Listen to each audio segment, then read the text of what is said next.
No, there has to be a reason why you're the person I'm going to come to, put my life in your hands. To successfully make a practice run, I think you have to approach it as a business, but as a clinic. How do I decide as a patient Exactly. that I'm going to somebody? Well, first off, your feedback. Google reviews speak volumes. And if you have 3 out of 5 stars on Google reviews and I'm probably not coming to you. So if you're not doing well, maybe step back and look at how much you're charging. I'll give you an example, right? Ketamine treatment. Ketamine's an anesthetic drug that's used for depression. Yeah, Chandler Bing. I want to talk about it. Yeah, ketamine is not covered by insurance unless it's the nasal form, but the ketamine treatment, it's IV, intravenous, or intramuscular. It's cash-based. So I think even if one person in a family stands up and talk about mental health, that will change the entire family environment, the mindset which they are having. Okay, like we should not talk about mental wellness and mental health. There's a clinical definition of depression, right? There's 5 out of 9 symptoms that you have to have over the course of 2 weeks. Okay. That means there's some clinical depression. And those symptoms are something called anhedonia, which is a lack of interest or in pleasure in doing things.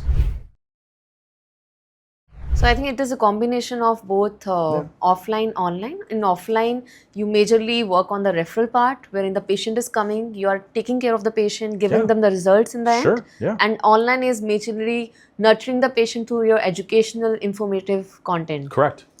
And when you were talking, one image comes to my mind. I remember in my relatives, I've seen people on Pinterest or Instagram, they are taking screenshots of these quotes, which are good morning quotes or motivational quotes, I must say. Everyone's a philosopher these days too, right? Yeah. And one day what happened is I was just scrolling and there was a post by one of the psychiatrists, and that is again a motivational post. Sure. I went to her Instagram page and it was full of only motivational quotes. And I was like, what? I just messaged her. I said, there is something you're wrong with your Instagram page, because it is hardly having 100 followers and 2,000 posts. So what as per you is a good post and a bad post? I want you to decode for us on Instagram majorly. Well, listen, to this person who has 2,000 posts, they seem to be really enjoying their social media. Sounds like it was very gratifying to do that for themselves. Think of it this way. A good post, and I'm not a social media influencer. I'm not somebody who, I have a TikTok page. I have a couple of thousand views here and there. But my content is educational. It's what exactly is TMS? What exactly is ketamine? Let's talk about psychedelics, right? And those conversations, because it's stuff people want to know. So to answer your question, what's a good post? A good post in mental health is something that's engaging, informing, and organic and genuine. And that's important to remember, because we go back to the ethical conversation. Right. Big Pharma, I'm talking to you, Big Pharma, you guys are marketing and opportunistically advertising things for your own benefit. Right. Just because you provide a service or a pill or a treatment doesn't necessarily mean you're superior than somebody else, but it means you're opportunistically saying you're the best option out there. That's not a good post to me. A good post to me, or a good social media content is, I use the word organic and genuine. What I mean by that is something that actually speaks truth to who you are, and your intention and your value. And the genuine approach comes from the fact that you have done that and helped people. I have had, and I've never done this, I should have, but I have had patients give me gifts in the past, and shout out to all those patients that have done these things for me. There's a patient of mine, I just want to share this. She was really sweet. I always used to use an example of TMS with her. I said, it's, sometimes we have these storms in life, and once the storm leaves, there's debris everywhere. So what are you going to do with the debris? And because TMS woke some things up in her, she was able to see the trauma that she's had in life, and it made her fully understand there's a lot of work I have to do. Right. So she made a little black template, painted black, and she took debris like twigs, branches, and made a heart out of it. Oh, wow. And she wrote, "What will you do with the debris?" Wow. And I think that is beautiful. I know, right? And I actually got to get emotional. Like, it was tear jerking. I'm like, that is freaking awesome. And I took a picture of it and we shared it on my LinkedIn. Yeah, please do share with us. We can share. Yeah, I'll definitely share with you guys. I posted it on my LinkedIn, and the feedback was like, that is beautiful. That is actually beautiful. That's genuine and organic content. Like, hey, this is what TMS did for somebody. It was able to help them see that life isn't all, roses and whatnot, that there is going to be ups and downs. The frequency of how high and low we go, we want to bring that frequency down to here. We want to have highs and lows, but not to the extreme. And she understood that. So that's when I think a sample of a post or a content should look and sound like. I, as a patient, would love to see that. Exactly. I don't want to see a picture of vitamin D and the sun and saying, did you know this is going to help you? We know that. My primary care doctor will tell me that. What are you going to do, right? That's what I think should be done there. And even like, I think for a post, they can also share the actual stories, like the case studies of the patients, like as you were mentioning. Yeah. The case studies will also like work very well, because I want to see like how many patients this doctor have treated in the past. Sure, yeah. What are the case study numbers, like how TMS is helping out the patients out there. Yeah. Maybe a picture, a happy picture with the patient and the doctor. Picture, a graph, I mean, we used to have a software that would punch in your score of depression. So the higher the number, the more depressed you are. So at the end of treatment, I would print out the graph to show this is where you started. You were up here and your score went down, which means you're feeling better. And patients would share that and we would post it, with their consent. Hey, this is what somebody went through and this is how much has helped them. Exactly. Those are helpful. I've had testimonials and that's, and again, patient has to obviously say, yes, I'm okay doing that. But it speaks volumes. I think it's a really relative experience. And which all are the best platform where healthcare professionals should be active upon? Apart from Instagram, Facebook, and TikTok. Yeah, no, that's a good question. So if you're a doctor, therapist, psychologist, you should be on LinkedIn because you're going to talk to other providers and learn about your industry. Thanks to LinkedIn, I have met so many amazing people, and I keep in touch with some amazing people I've worked with. And because of that, I have a network and a following and an appreciation as somebody in this space. Now, I'm not some, big name in TMS, and that's not the goal. I think we all have a hand in it. I don't think it's important to be the viral sensation, right? I think it's important to be a contributor to a field. So LinkedIn is a way to do that. Doximity is for doctors. It's a great platform. I'm also on that. It's a great just to kind of other physicians. As far as other platforms for doctors to reach out to people, generally speaking, I think your Google My Business profile, it's not a social media platform, but GMB is amazing. Yeah, you can do so much with it. Video posts, image posts.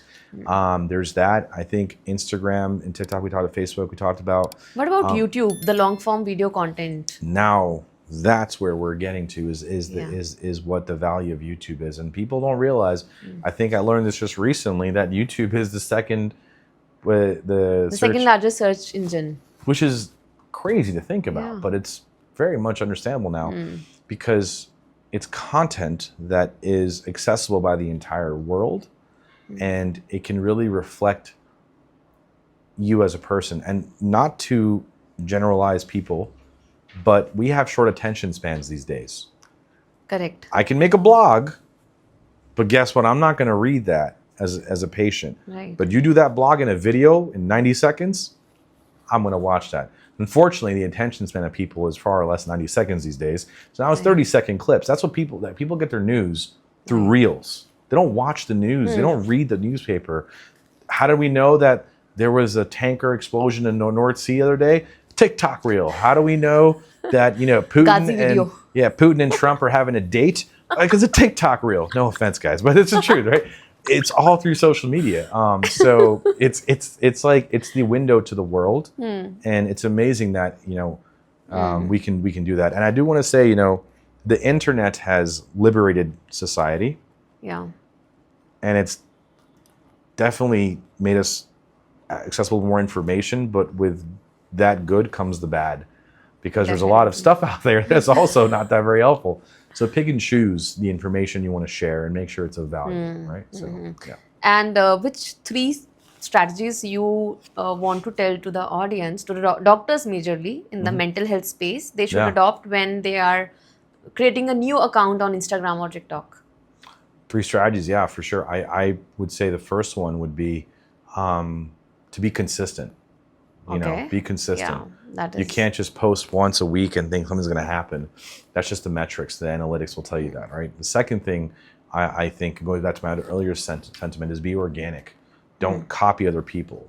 Speak truth to yourself and think and be creative and be outside the box. An example is a client of mine in the Maryland area, or outside of Washington, D.C. They have a TMS clinic, and their YouTube shorts and videos and Instagram reels are just them having fun. Though I think one of the front desk receptionists recorded herself going to the doctor saying, "Oh, by the way, I'm resigning. I'm leaving in 2 weeks." It was an April Fool's prank. Okay. Thousands of views. That is actually very interesting. Yeah, right? Yeah. Nothing to do with the clinic, but just like, all right, you guys have fun. So organic content in that sense, like this is really you. You guys are fun. And organic can also mean educational. So consistent organic. And the third thing I would say is to really be focused on educating. I think the information is important. So the consistency and organicness is there, but your content has to be informational, has to have that value. Because if it doesn't, what ends up happening is it's going to stay where it's at and it's not going to be visible. People aren't going to go after it. So you have to be educational. Don't go microscopic into, so TMS is neuroplastically going to help your brain through brain-derived neurotropic factor. Don't do that, right? People aren't going to understand that. But TMS is going to help your brain build those roadways again, because sometimes we have low traffic in certain parts of our brain. It's going to increase that. That's the way we should talk about it, right? So the content information needs to be curated for the right audience. Here are the 3 ways where you can train your brain. Yeah, exactly. Something like that. Like simply put, they can use hook lines and then they can build up some content on that and the CTA. But you just reminded me of like, I sound like a negative person here, but society's become so stupid these days, because that's what everything we do. Remember, journalism used to be articles, used to be an article, used to have a title. Exactly. Now it's like the top 5 ways to live your best life. Like everything's a freaking list. You know, top 3 ways to do. That's not journalism, right? That's not, but unfortunately we're at that point. Authorship is dumbed down a bit, where it has to be digestible and easy to understand. So now it's the top 3 ways to work out your brain. We're at that point because society is just like, nope, next, because it has to be engaging. So content, information, to your point, has to be curated like that. Yeah. So that is like, now my next question is on top 3 steps. Like if you can tell us 3 steps which a new doctor who is into mental health space, they want to launch their wellness or the mental clinic. Like for example, they have set up in US, they want to enter into India. Sure. So how they can do that? Well, I mean, if you're in the US, you want to come to India, there's a few doctors here already that I think are in India that are doing that. They want to expand globally, maybe. Yeah, well, so if you're expanding, you're most likely expanding in the US. It's only a few physicians that will come over to India. But I think that the top 3 things to do is to start step by step. For number 1, take your time and in terms of doing follow the process. What I mean by that is don't have a vision of opening a clinic with 15 treatment devices. Get 1 or 2, learn how to get them busy and get things up operationally. Build a machine so it's well oiled and it can run itself, right? So sometimes you don't build a skyscraper from the top floor down, right? You got to start from the ground up. So I think that's the first thing. Second thing is to build the right team. And you don't necessarily have to have people that have a healthcare background to work as your assistants or your technicians. Technicians and assistants can be from anywhere. I find people that work in customer service have the best tolerance, right? and some of the best people skills. Yeah. So the building the right team is the second step. I think that's really important. And then number 3, choose the right strategy to market your practice, whether it's through digital marketing or whether it's through offline marketing in the ground, in your community. If you're in a small city or a small market, even here in India somewhere, you're not in Delhi, but perhaps you're somewhere outside in the suburban areas, maybe then, focus more on some person referral marketing, things of that nature. Right. If you're in Delhi, you might need to go on digital marketing standpoint, right? So understand what your marketing strategy should be. Yeah. And also, what do you think, like people in mental health space, the doctors are they doing any mistake in this space? Because I have seen like a lot of clinics, they are closing as well because they are not seeing any patients coming to them. And what I feel like somewhere they are not having understanding how to scale up their business, and they are having like in the end they are just thinking, okay, let's go back to their job in the corporate hospitals. So you use the word corporate hospitals. I like it because that's exactly what they are, is a bunch of corporations. Well, so first off, a lot of people think they know business. And I'm not saying I know business to that extent. But if your office charges money to do a treatment and you don't take insurance, like in the US we have health insurance which pays for TMS. But if you don't take insurance, your patient's paying out of their own pocket. Here in India, I think it's out of your own pocket in most cases too, right? So if you're not doing well, maybe step back and look at how much you're charging. I'll give you an example, right? Ketamine treatment. Ketamine's an anesthetic drug that's used for depression. Yeah, Chandler Bing. Chandler, I want to talk about it. Yeah, well, we should definitely dive into that. But yeah, ketamine is not covered by insurance unless it's the nasal form. But the ketamine treatment, it's IV, intravenous, or intramuscular. It's cash-based. I've talked to clinics. There's been this something called the Wild West of ketamine in the US, where we've had hundreds of clinics open and hundreds shut down. Because these doctors, and they're not bad people, but because they're used to this level of life or comfort and paychecks, they think you can open a clinic and charge hundreds of dollars per treatment. There's usually 6 infusions or 6 treatments. It ends up being $3,000 to $4,000 for US dollars for treatment. Who can afford that right now? Exactly. And so like 90% of the country lives paycheck to paycheck. So to answer your question, scale it back. If your overhead, if your expense is this, why are you charging this? Right? Come back to earth. And if you really care about helping people, as you say you do, then help them financially too, and still make money for yourself, right? So I think there has to be a reckoning that people have to have, and that's with ketamine and TMS.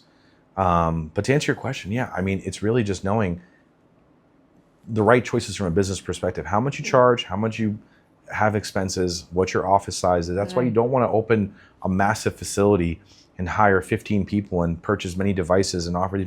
Start slow. Take the first step. Right. Nobody gets to the moon by just jumping up and down. You take a rocket to get there, but you got to build a rocket first. So take your time, understand the process, and manage your expenses, and be realistic. The country is, the U.S. is going through some things right now. So I think asking people to pay thousands of dollars is just it's bizarre.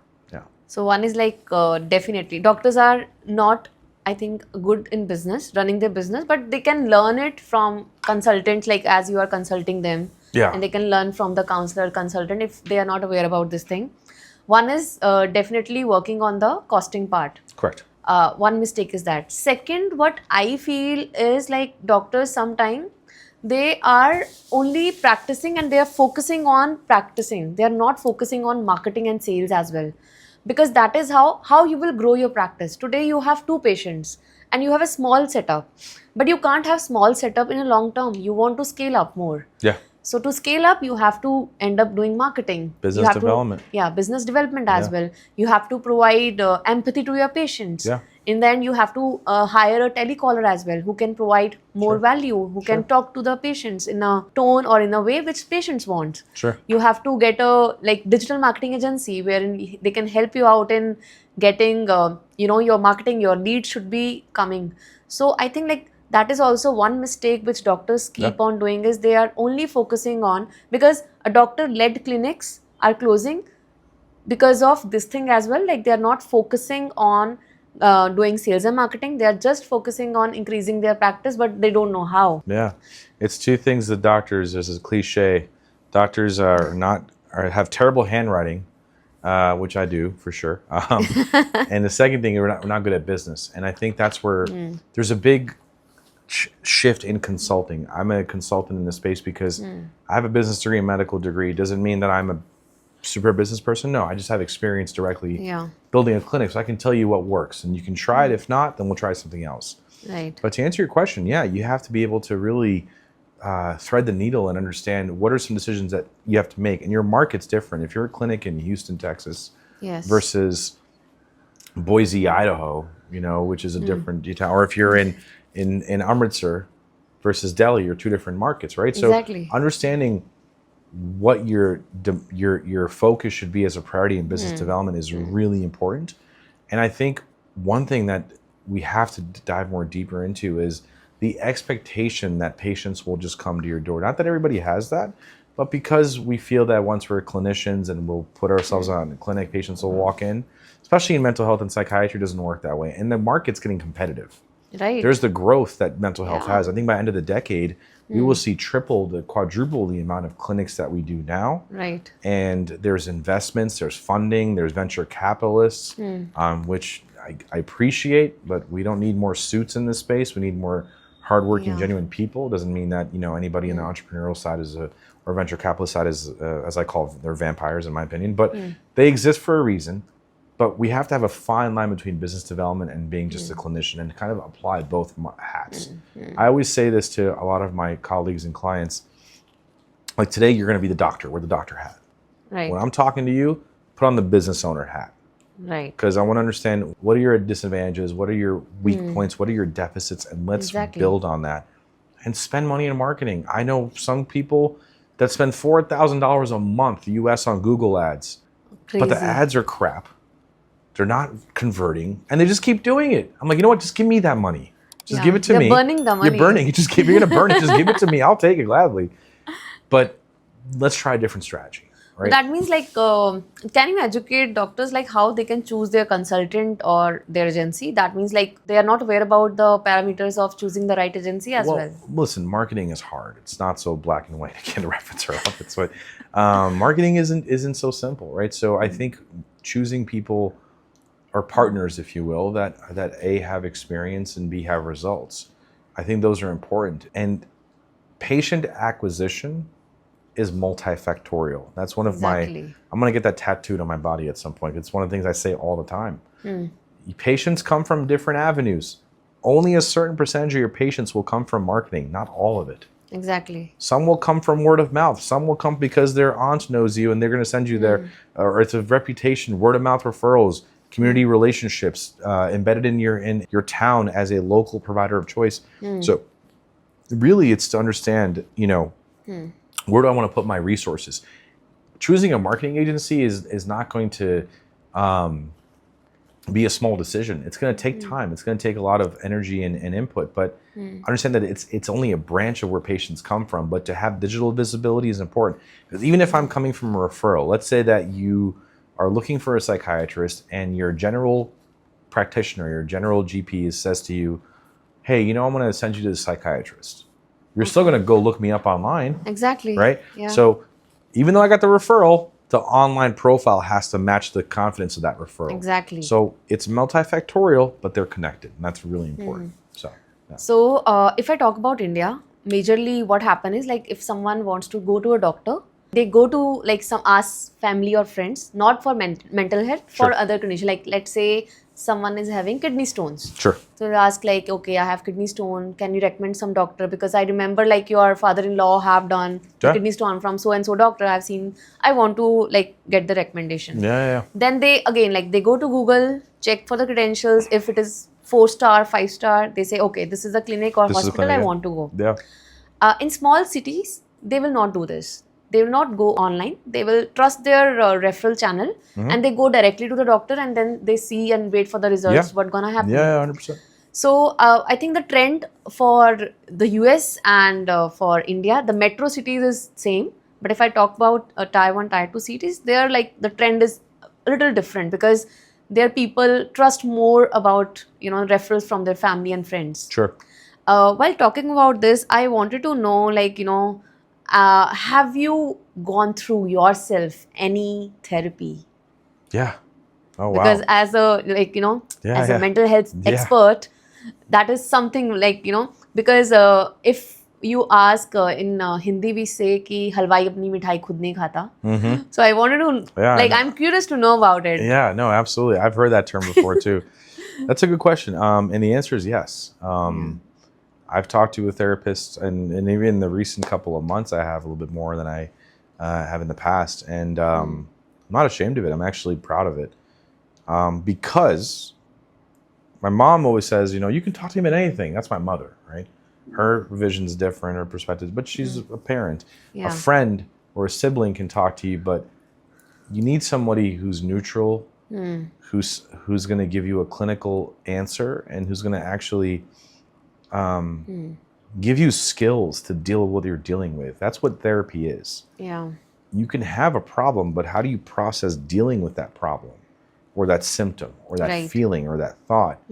And for me, it was anxiety based, and self-esteem based. We all have bad days, but to a point, I felt like I needed to talk to somebody, and I've done it in the past, and I admit it openly. I'm glad I did.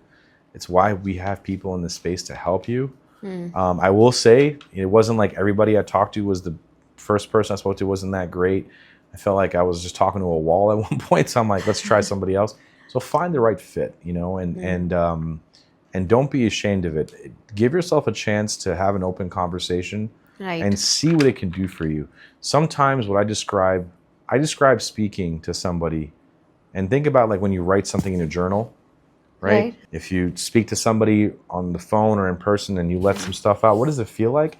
It feels like you have bricks tied to your body and you're cutting the ropes. You're letting yourself lift up because something's holding you down. And that's what it did for me, Not to mention, I got to learn more about what value therapy does as a patient. Wow. So I knew if I'm telling a patient do therapy, I firsthand have experience now in it. Right. I've done TMS on myself. I know what it feels like. I can tell you directly as a patient. So if you're a clinician, a doctor, or anybody of that nature, and you want to tell your patient to do something, and you have experience in doing it yourself, that's a lot. That's really valuable. Yeah. And I've seen for example, in a family, if someone is opening up about mental health, that encourages other person also. Yeah, of course. To talk about mental health, to talk about what they are going through. Yeah. So that is actually a very inspiring and a beautiful journey overall. It creates a catalyst. It's like a reaction of energy that emits to the rest of your family, and then we become more open to that idea. And it takes one person. And here in India, you do that in every family. You'd be surprised how quickly it spreads, And I think that's something that a lot of young people are more aware of here. So it's very encouraging. Yeah. So I think even if one person in a family stands up and talk about mental health, that will change the entire family environment and the plethora which they are having, the mindset which they are having. Okay, we should not talk about mental wellness and mental health. That is something which is stigma from so many years. Absolutely. But if you can take a stand in your family, and it will create, in the generations which are coming up or upcoming generations, they can take what you are, standing up for today. You want to be the be the change you wish to see, right? Yeah, the quote. The quotes, the endless quotes. There's cases or examples of people that I've talked to, patients or just generally people that I've talked to, where they didn't tell their family they're in therapy, but family noticed that something's changing. You're a lot better these days. Oh yeah, I was in therapy. And that's like, what? You were doing therapy this whole time? You were not telling us? And now it's like, why didn't you come to us, right? Or tell us, well, I wanted to deal with it. And now the family says, well, that's great. Now they have now they're sitting in bed and thinking maybe I should go do that, That to me is really cool for someone to do that. And that takes a lot of courage. Because I've had a patient. That takes courage, yeah. Yeah, I had a patient, Muslim girl, Muslim family. She was in therapy. She came to our office. Her family didn't know. Did TMS. Family had no idea. And she told them afterwards. And her sister came in, a week later. I'm like, I also want to get it. So I'm like, this is great for business. But in the same way, I'm like, I'm very proud of her. That takes a lot of courage. I don't think it's the case for everybody to do that. I think it's difficult for some. But if you have the option and you can do it on your own, and then tell your family, that's fine too, right? If you want to get yourself better and then show your family, this is what this did for me, nothing wrong with that. Exactly. Right? I do believe in this art of working silently behind the scenes. I think people really want to showcase every level of success they have. And I think the ones that really do well is just put your head down and work. Right. Work on yourself. Don't worry about the glitz and the glamour, documenting day 3 of therapy on social media. No, you don't have to do all that, right? As a patient. If you want to, you can, but do the work, because that's what's going to matter. Right? Exactly. So, yeah. And which, as per you, is the fittest country if I talk about mental health? Oh, the happiest countries? Happiest countries. Definitely not the U.S. I'll tell you that. Why not US? Ugh. I mean, look, I love America. I'm proud to be an American, Indian American. Yeah. It's the greatest country in the world in terms of freedom. I can tell you that. We can say anything we want and do anything you want. You work hard, the opportunity's there. But as far as like the happiest country, I think that there's a lot of room for work for our country. I think our priorities have shifted. I think we feel as a country we're the best people. And until you travel around the world that you realize we're all the same, that really tells you that you're not better than anybody else. Right? Acknowledge people with respect and love. I think that shows you true happiness. But to answer your question, it's like your Denmarks, your Swedens, your Canadas. And it's why. It's a quality of life, right? In the U.S., it's a work mentality. Most people that work corporate jobs, they only get 2 weeks off a year. There's limitations of support. So happiest are definitely some ones that have hit the stride. So Denmark, Sweden, Canada, a couple of other ones I'm forgetting, but those would be the happiest. And there's definitely a secret to that ingredient there. Yeah. So, that was very insightful. Sure. Yeah. Can you tell us, what are the 5 symptoms? If, for example, if I want to go to a psychiatrist, what 5 symptoms I should see in myself? Okay, the checklist, and I say, oh, I need a psychiatrist. So can you tell us more? Yeah. Well, listen, I'll tell you this. My niece, shout out to my niece, Sophia. She jokes sometimes. She's like, Mama G, what? I sad, and I always joke. I'm like, why are you sad? It's like, because I didn't get a toy today, or you won't play with me, right? And I joke about that because we think we feel sad or depressed. It's like, I'm feeling sad for a couple of days. Could feeling sad be a symptom? Yeah, you're not feeling great. But what are 5 things? Well, there's a clinical definition of depression, right? There's 5 out of 9 symptoms that you have to have over the course of 2 weeks. Okay. That means there's some clinical depression. And those symptoms are something called anhedonia, which is a lack of interest or in pleasure in doing things. I used to love to play tennis. Now I hate it. I don't want to anymore. No more fun. Nothing's fun. So lack of interest. Okay. Tired all the time. I'm just feeling, I sleep, I drink coffee, I'm just tired. Now, that can also be medical. There could be something else going on, but it's a symptom, right? Concentration. I can't concentrate. I cannot focus, right? Appetite changes. Not feeling like I'm able to eat as much as I want, or I'm eating too much. It's a symptom. Overeating or undereating, right? Sleep. Sleep changes are a big part of it. So I would stick with those 5. There's a couple of other ones, but I think those are primarily the biggest ones. And you maybe adding a 6th is hopelessness. Oh, hopelessness, right? From life? Everything. So I could say, hey, isn't it a great day? No, it's whatever. Hey, don't you think we're going to have Indians on the moon and going to Mars soon? No, it's not going to happen. Everything is just not possible. I'm not motivated. I'm not hopeful. Those are your basics. So there's a couple of other ones, like feeling down about yourself, or feeling like your family, notices that you're down about yourself. There's other symptoms around it. And one of the biggest ones that I should mention as well are thoughts of suicide. I'm not worth it. I don't belong here. I should think about what if the world didn't have me? That thought comes in. And here's the thing. I think a lot of people have those thoughts here and there sometimes. Doesn't mean it's a problem. If it's something you constantly think about, yes. If it's something that you thought about once a year, you might have just had a really bad day and you were sick or something, you had COVID, whatever, right? Yeah. But if it's consistent, chronic, then yes. So though it's not necessarily 5, but those are the ones. You're not feeling like you're interested in things. You're tired, can't concentrate, can't sleep, can't eat. Think about life is better if I'm not on this, or like this planet's better without me living. Those are the things I would look at. Yeah.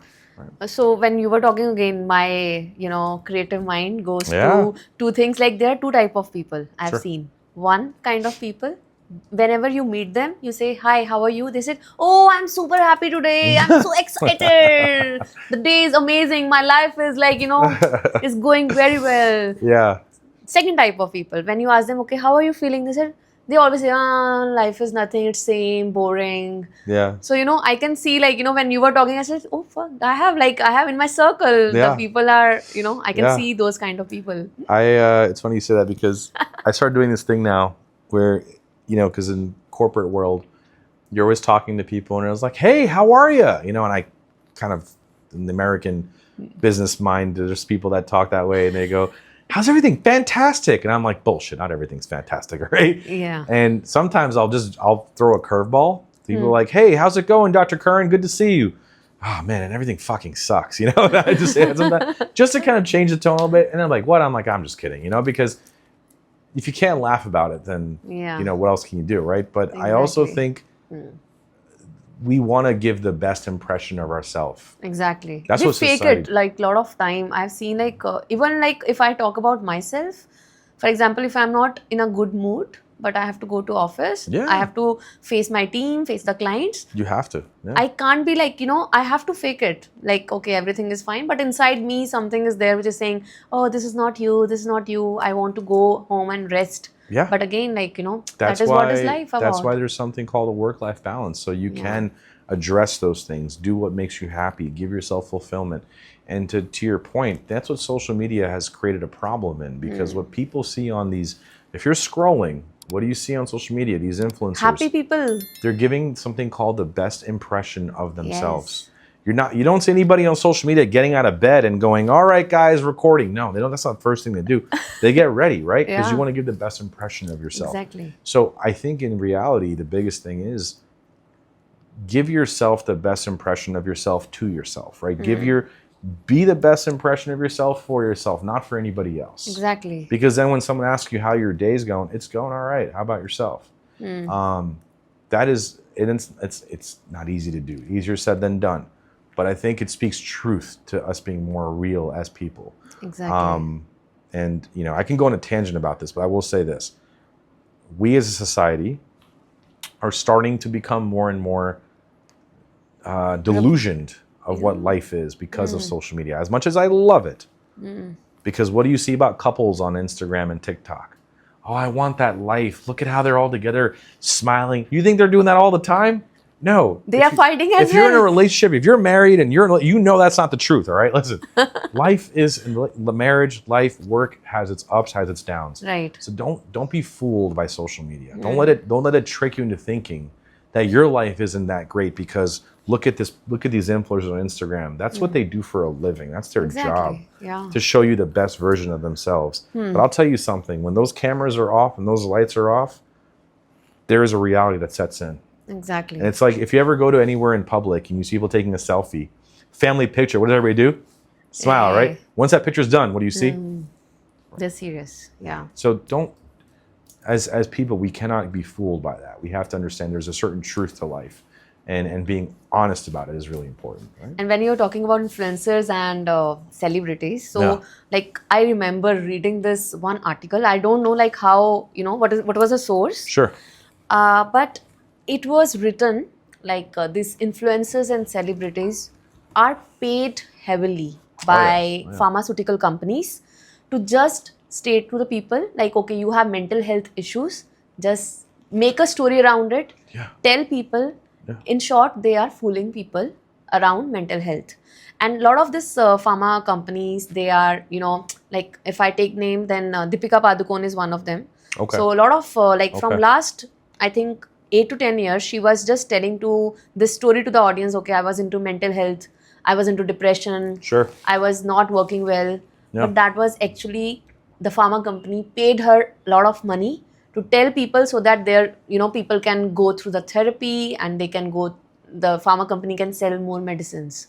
Yeah. So, like, what is your take on that? Like, have you in the US as well? Like, there are pharma companies who are doing these kind of influencers-led campaigns, or Yeah, no, and I don't know about the way it works in India, but that is something that we do have an issue with in the US because and I think maybe in India it's kind of the same, right? If you can advertise it through pharmaceutical, like we can, but there are MCI guidelines. There's in guidelines, India. right? Okay. Yeah. So I think we have certain guidelines in the US too. I don't know necessarily to what extent, but I can tell you this. It's an opportunistic industry. You know, you're selling something with somebody who has some value, and what it does is it just paints the wrong picture in some cases. And does that mean that everybody who's ever advertised something in mental health has been confabulating or falsifying it? No, it doesn't mean that at all. But I do believe a good number of people in this space, and it's just not even mental health. Let's talk about healthcare. I forget which.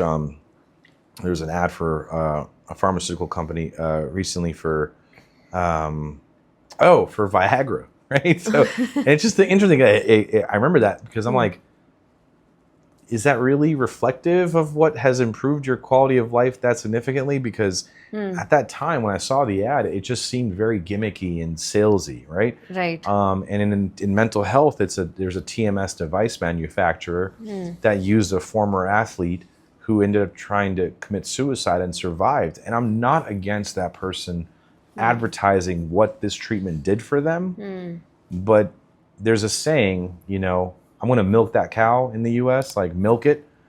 They milked the heck out of that, you know? And to me, it just paints sometimes a wrong picture because you're really showing a level of gratification, making it seem like this is a cure. And their lawyers are making sure we don't say cure anywhere. You don't say that, but the perspective is Cure. This is a cure. Yeah. You know, and that's good for the business because that means more revenue. So in a way, yeah, I mean, I think I don't think it's right. I think advertising and having spokesperson advertise for you is perfectly fine. But within the guidelines that you actually did that treatment or utilized it. Now, if you didn't utilize, like if Deepika did not do this treatment, yeah, that's something. And again, I don't know the context of it, but shoot, if that's the case, yeah, it's like me talking about like this pizzeria. I love their pizza. This pizza, please buy this pizza. And mind you, I've never had their pizza in my life. That makes me feel weird. I'm talking about pizza. This is mental health, right? So two different animals here. And in the U.S., it's and listen, I don't want to. I guess you know what? Screw it. Might as well. Pharmaceutical industry in the U.S. they know what they're doing. They had marketing guidelines change in advertising in 2007. They used to give doctors tickets to events, concert tickets, free dinners. In India. Right now, they stopped. They stopped? The guideline. Now they bring you lunch. They'll bring you a pen here and there, maybe something small. But they are some of the most interesting people because what do? They tell the doctor, give your patient this medication. These people are not doctors. They have no medical backgrounds. Yeah. Huh? Yeah. They're MRs. Yeah. So they're reps, they're representatives. And they'll come and tell the doctor, did you try prescribing this medication? Here's how sick it is in the US. They can track if the doctor they brought lunch to, this is a real thing. They can look in there's a little record, it's a system. And it shows, did the doctor prescribe that medication that I was talking to them about? And I can see they didn't. I can go back and goes, hey, doctor, just curious. Any patients that benefited from our treatment that we talked to you about? Oh, no, why? Is there anything questions you have? It's kind of like the mafia, you know, walking in and saying, hey, did you prescribe my medication? So to me, I think that's completely asinine. And I'll say it to every pharmaceutical agency out there, like, that's ridiculous. And people don't know this. Yeah. They're tracking you to see how much you prescribe, how often you prescribe, because it's a business. And the reason they can pay for lunches is their budget is unlimited in terms of doing those things. Exactly. That's what Big Pharma is doing. Now, thankfully, TMS, I think in mental health can lower that. I had a lady who came to my office. This is a true story. She's a pharmaceutical representative.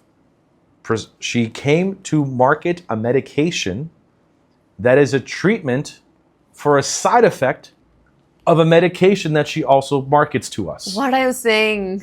So she came to me. Crazy. Yeah, it is crazy. No pun intended. It's literally crazy. We prescribe a medication that her pharmaceutical company manufactures. We give it to a patient, but there's a side effect. It gives lip smacking, tongue twitching, facial muscle movements. So then she comes a couple of months later, hey, we also have a medication that helped with side effect of the first medication. That to me is also ridiculous. Yeah, that's where we're at. So yeah. But like the best part for US is like one of my friend, he recently went to the States and we were on video call and he showed me like, a wall full of different kind of stuff. Like, the other pharmaceutical industry you're talking about? Yeah. And he said like, have you seen a pharmacy in the US? I said, no. I said like, show me around. And he showed me and, that pharmacy looks like, having different kind of weed, different kind of marijuana, different kind of stuff on the wall. And I was like, really? Is that pharmacy in US looks like? And I was amazed to see that, like how, like, things are very different culturally as well in India versus the US. You're literally walking into a store like you're buying a retail product. And interestingly enough, there's no pharmaceutical advertising there because it's not covered by insurance. So their marketing is strictly the fact that they're recreational and people are like, oh yeah, weed, let's do it. But yes, it's a real thing. Now, there are some states in the US that are medical dispensaries, so you have to have a medical card. Doctor has to diagnose you with a condition, then you can go into dispensary and you can say, I want the pen, the edibles, and I'll have some joints pre-rolled. And you just pick like you're ordering food.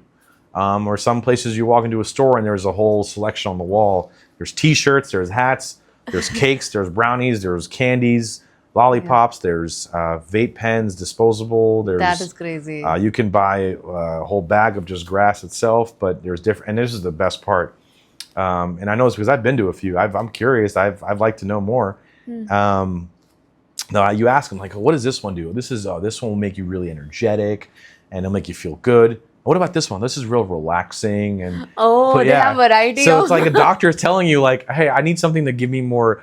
I'm just, I need to work on. Oh, you need to focus. Take this one. It's like that. And however, how true that is, I don't know. I mean, there's certain science behind it, but I guess to me, it's just interesting. It's like your primary doctor is your real doctor, and then your weed doctor is telling you what to get there. So it's a business. It's a real thing, and it's gonna be countrywide real soon. So that is actually crazy. Yeah. Again, so if again, like we wrap up the season like of the podcast. Yeah. So can you give us like takeaways? What exactly for doctors who are opening up their clinic of mental health space, how they can scale up to like today they are earning or today they are clocking X revenue, how they can go to 10X. So if you can tell us in a very like, layman quickly so that. Yeah, I mean, the biggest thing, the key takeaways for anybody starting in this space is to make sure that you are in the right area in terms of traffic, whether it's car traffic, foot traffic, right? We talked about that a bit. I think making sure that, you are consistent in what you're doing and making sure that you're in, just like we talk about social media, right? You're consistent in that, but you're consistent in your operational best practice, your quality over quantity approach. That's a big deal. People want numbers, but if you want numbers, then the quality cannot be compromised. So I think that's something I think needs to be remembered. Having the right team members around you, from a front desk to a nurse to another provider, a doctor, they all play a big role in this. So the right team works. There's a statement, teamwork makes a dream work, right? So that's really important. I think knowing what element of business you need to really push, whether it's through marketing digitally speaking or physically speaking, and making the right relationships in your community with referral sources are a big part of it. And I think understanding the patient's concerns, right? They're fearful, they're uncertain, they're doubtful.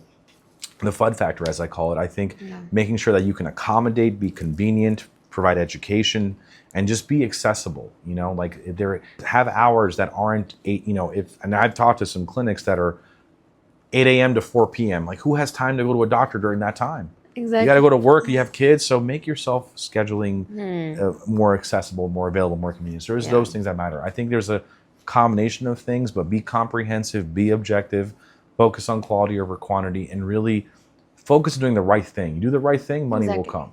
Yeah. And be ethical. Be ethical. Be a good person, simply put. That's it. Yeah. So thank you so much, Dr. Karan, for giving your time. And it was like very the conversation. I'm sure like you also enjoyed I did. the way I It enjoyed. was awesome. So, but thank you so much for coming. Thank you for having me, Nishu. It was Yeah. awesome time being here.